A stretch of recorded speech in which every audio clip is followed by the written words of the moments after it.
Hello students, my name is Geetanjali Andheria. Welcome to competition step up.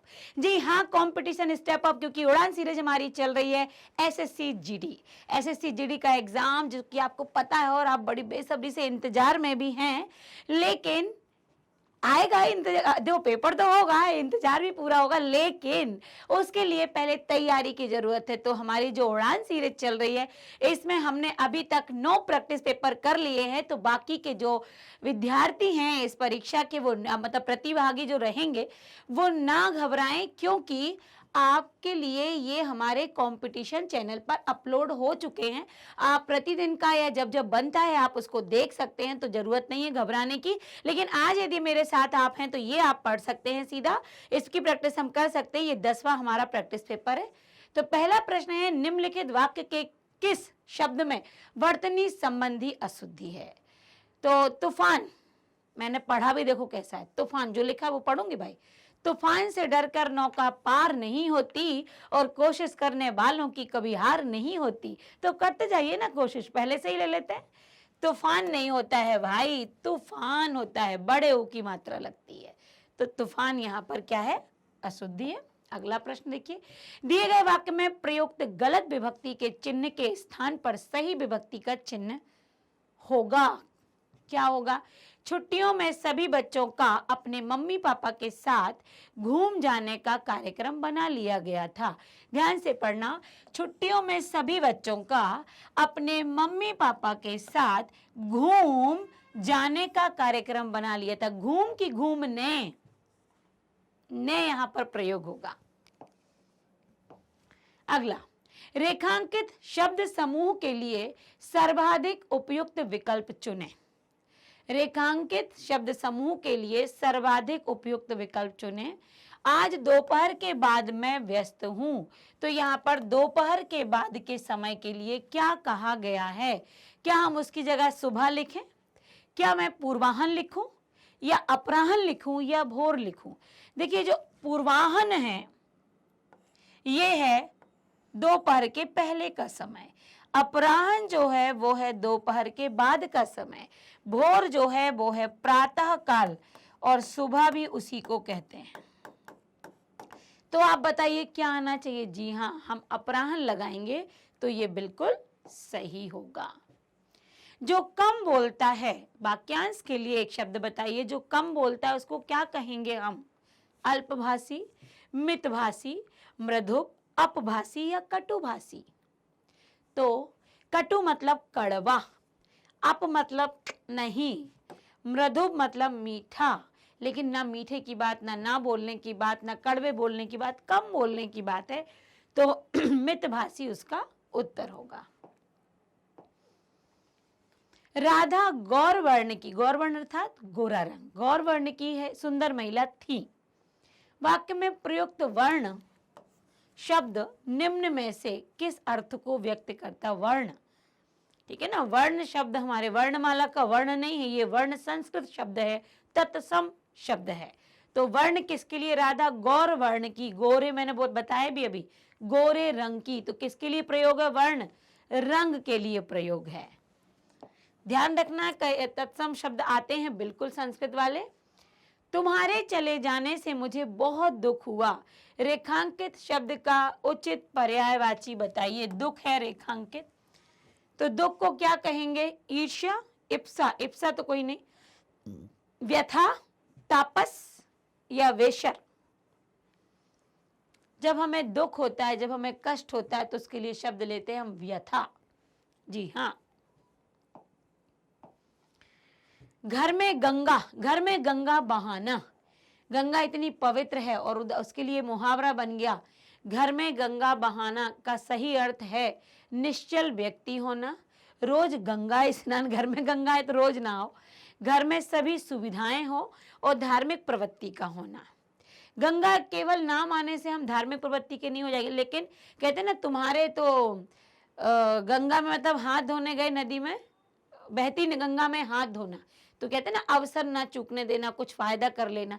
और जब घर में ही गंगा बह रही हो, तो घर में गंगा बहना मतलब सारी सुख सुविधाओं का होना। उन्होंने बोल उठे, वाक्य में त्रुटि पहचान कर वाक्य शुद्ध कीजिए। उन्होंने बोल उठे, या बे बोल उठे, या बे सब बोल उठे, या तुम बोल उठे। तो यहाँ पर क्या होगा, उन्होंने बोल उठे, वे ने बोल उठे, बे बोल उठे, या उसने बोल उठे। तो जो सही शब्द आपको सही वाक्य पहचानने में आएगा वो है बे बोल उठे, क्योंकि उठे शब्द से क्या हो रहा है, बहुवचन का भी प्रयोग हो रहा है। अपना गुस्सा काबू में करो, शांत रहो। निम्न में से किस विकल्प में उपरोक्त वाक्य में प्रयुक्त शांत शब्द का विलोम नहीं दिया गया है? शांत का विलोम अशांत है, शांत का विलोम उत्तेजित भी है, शांत का विलोम उद्विग्न भी है। ये तीनों विलोम है, शांत रहना, उत्तेजित हो जाना, उद्विग्न हो जाना या अशांत हो जाना, लेकिन स्थिर रहना ये शांत का विलोम नहीं है, पर्यायवाची कह सकते हैं इसको। तो आपको जब भी ये विकल्प आते हैं तो हर विकल्प का अर्थ भी आपको पता होना चाहिए। कहने का तात्पर्य कि जब हम प्रतियोगी परीक्षाओं में बैठते हैं तो हमारा शब्दकोश, हमारा शब्द भंडार उच्च लेवल का होना चाहिए, है ना। इतना तो हमें बहुत सारे शब्दों की जानकारी होनी चाहिए कि हम जितने ज़्यादा शब्दों को पढ़ पाएँ, उसका हिंदी अर्थ अच्छे से निकाल पाएँ, चाहे वो तत्सम का हो, तद्भव हो, विदेशी हो, है ना। तो ये सब होने से क्या होगा कि आप आसानी से इनके अर्थ आप जान पाओगे कि ये तो इससे ही विलोम है इसके, तो आप आसानी से उसका पर्यायवाची निकाल पाएंगे। वह उसका चश्मा भूल गया। उपरोक्त वाक्य में रेखांकित शब्द के स्थान पर उचित शब्द क्या होगा?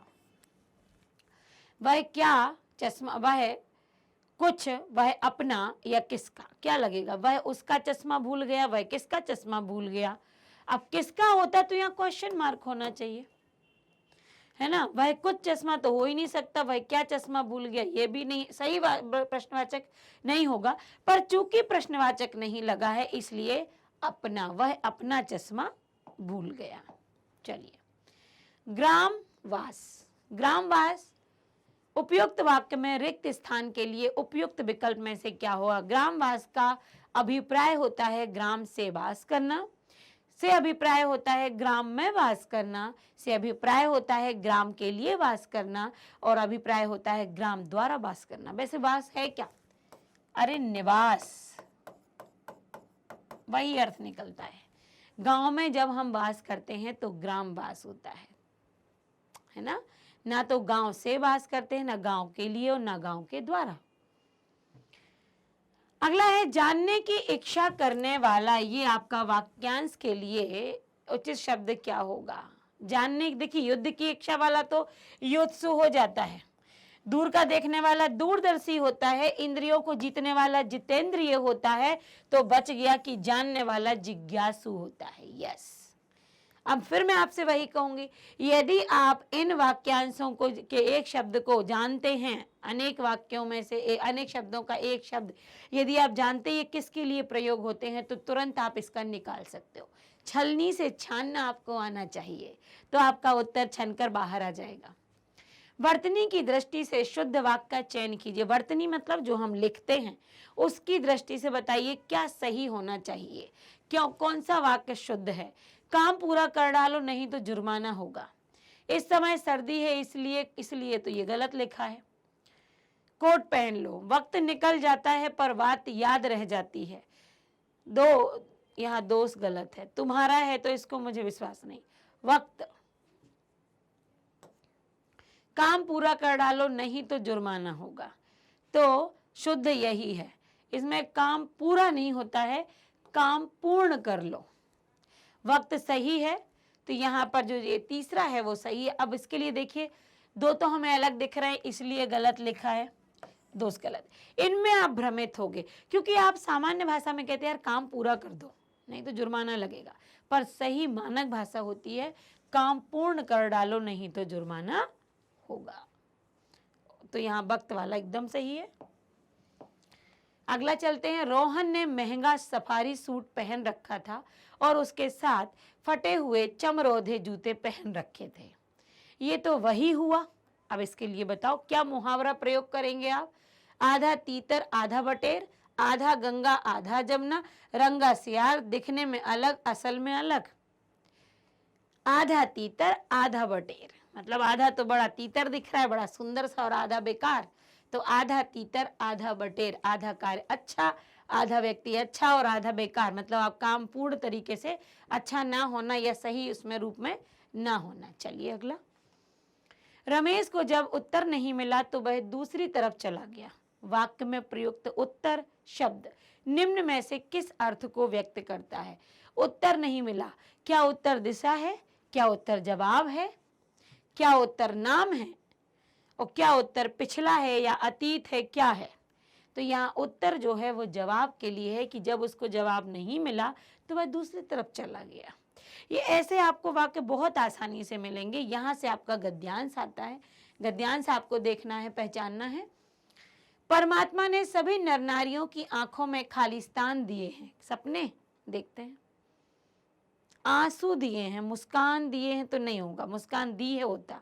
चलिए, सभी नर नारी की आंखों में आंसू दिए हैं इन्हीं। अच्छा यहाँ देखिए, जब आपको समझ में ना आए तो आप आगे की पंक्ति भी पढ़ा करो, क्योंकि इसी की बात हो रही होगी। इन्हीं आंसुओं के बल पर कोई साधारण मनुष्य खालिस्तान बन जाता है तो कोई राक्षस पिघलकर फिर से खालिस्तान बन जाता है। आंसुओं के बल पर कोई साधारण मनुष्य दानव बन जाता है या देवता बन जाता है, या कोई जो राक्षस था वो क्या बन जाता है? सच्चा मानव बन जाता है। जिस मनुष्य में जितनी अधिक खालिस्तान होती है वह उतना कोमल, उदार और खालिस्तान इंसान बन जाता है। तो जिस मनुष्य में जितनी अधिक दया होती है वह उतना ही पूजनीय बन जाता है। तो आपके सामने तो प्रश्न पत्र होगा, इसलिए आप आसानी से भर पाएंगे। मुझे बार बार क्लिक करके आगे बढ़ना पड़ रहा है।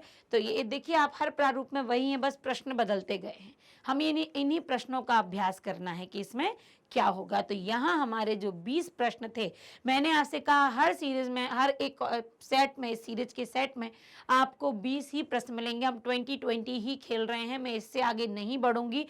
कम पढ़िए और बहुत अच्छा पढ़िए। बहुत सारा पढ़ के कम समझ में आए, हम इसको फॉलो नहीं करते हैं। थोड़े में ज्यादा, गागर में सागर। तो गागर में सागर भरने फिर से मैं अगले सेट में उपस्थित होंगी। अभी के लिए बस इतना ही। Thank you so much.